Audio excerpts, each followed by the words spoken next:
3 Ways to Understand Advaita from Arjuna, by Krishna's Mercy. तस्मात् त्वम् उत्तिष्ठ यशो लभस्व जित्वा शत्रून् भुङ्क्ष्व राज्यं समृद्धम् मयैवैते निहताः पूर्वम् एव निमित्तमात्रं भव सव्यसाचिन्. Quote, therefore get up and prepare to fight.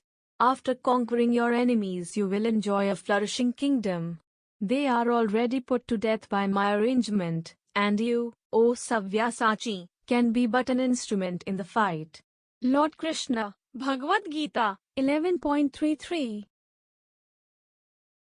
It doesn't seem to be the general focus.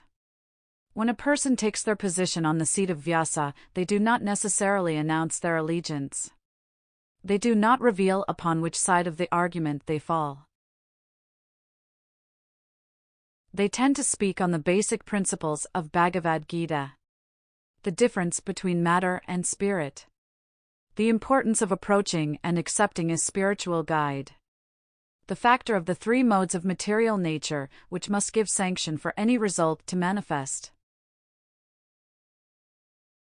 प्रकृतेः क्रियमाणानि गुणैः कर्माणि सर्वशः अहंकारविमूढात्मा कर्ताहम् इति मन्यते.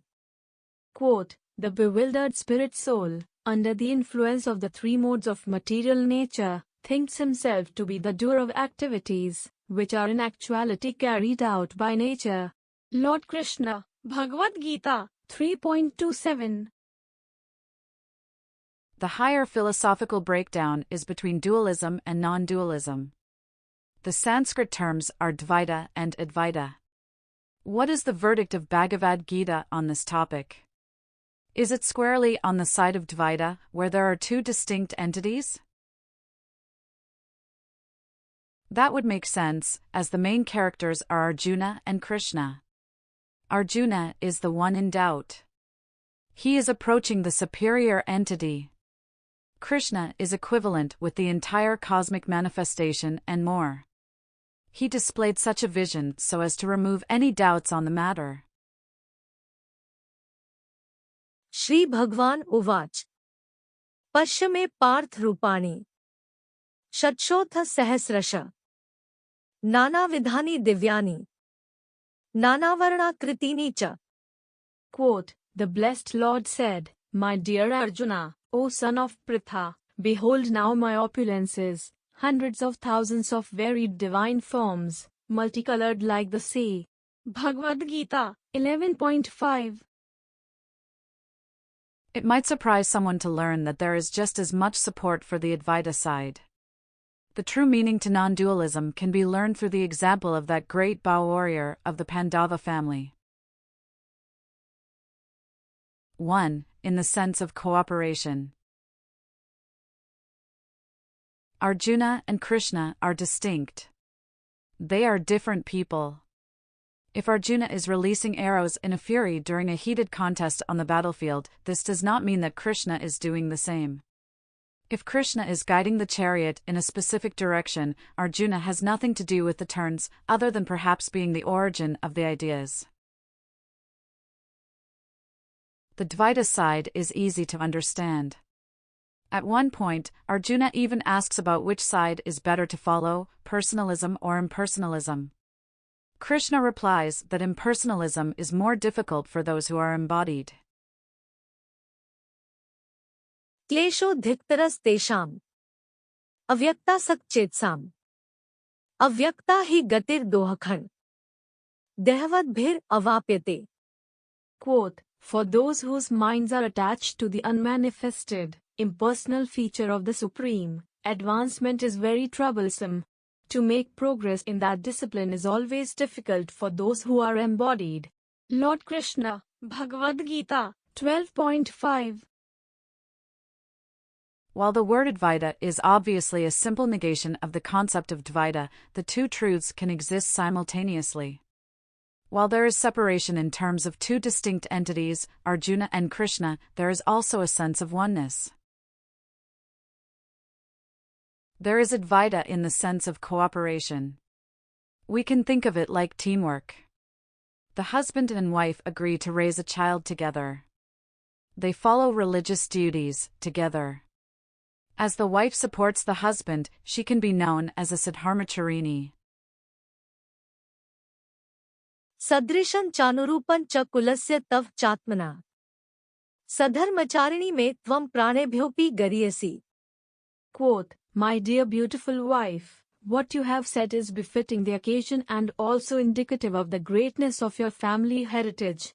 You are dearer to me than my life, for you are my companion in the performance of religious duties. Lord Rama speaking to Sita Devi, Valmiki Ramayana, Aranyakand, 10.21. 2. Of working together.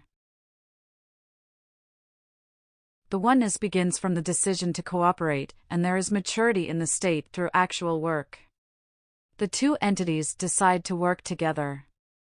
They are part of the same cohesive unit. While Arjuna may be in doubt and ready to toss aside his weapons, he is always with Krishna. There is never separation, as even when contemplating as such, the devotee knows where to turn for resolution. The husband and wife may disagree on occasion, but in a healthy relationship there is no question of separation. They are always working together, even when there are differences of opinion. 3. Carrying out the interests of the personal God. The full truth of the Advaita principle manifests when the living being carries out the interests of the Supreme Personality of Godhead. Then there is no question of separation.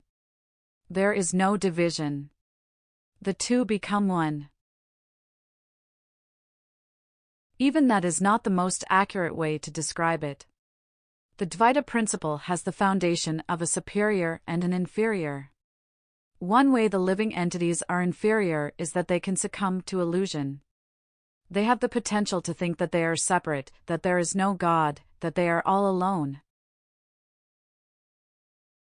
From Krishna's perspective, there is never separation. He is always with the living entity. He is always wishing them well. He never leaves them totally alone, even if they happen to be cast into abominable species due to misdeeds or gross violations of etiquette and good judgment. When Arjuna agrees to follow Krishna's orders, to be but an instrument in the fight to deliver justice, he is in a state of oneness. There is both Dvaita and Advaita, to satisfy the curious philosopher. The living entity is always part and parcel of Krishna, and when they act with that understanding they return to the healthy state of living. In closing, if with curiosity found, to Advaita philosophy bound, that Bhagavad-gita answer still, where Arjuna sky with arrows to fill, separate from role of driver seated, inspired so that enemy defeated, but since in singular interest aligned, non-duality to find.